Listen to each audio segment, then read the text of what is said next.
Hello! Today we're learning how to work twists, also known as mini cables, without cable needles. This is one of many methods, and we'll call this the decrease method because the first actions are identical to working standard slip, slip, knits, and knit two together decreases. You're not actually decreasing, it's just the name. It's also known as the slip stitch method because you'll slip stitches back and forth. We're starting with the right twist. To begin, we're going to insert our needle as if we're going to knit two together.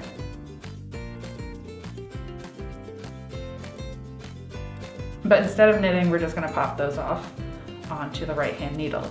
Then we're going to pass the first stitch on the right hand needle back to the left needle, and the second stitch follows it back to the left needle in that order.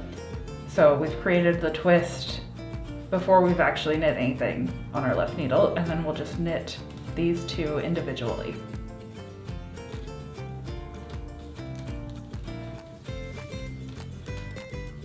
Again, we're going to insert our needle knitwise through both stitches as if working a knit two together. Slip the stitches back onto the left hand needle one at a time. So now they're twisted.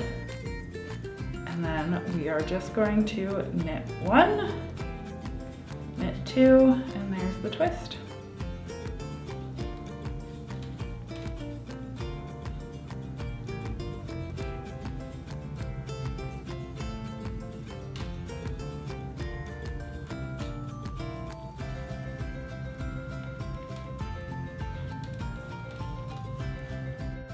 For the left twist in this method, we're going to work it as if it were a slip, slip, knit.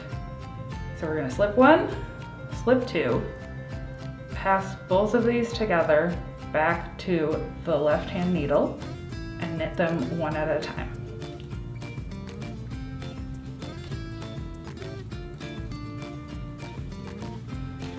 And again, we're going to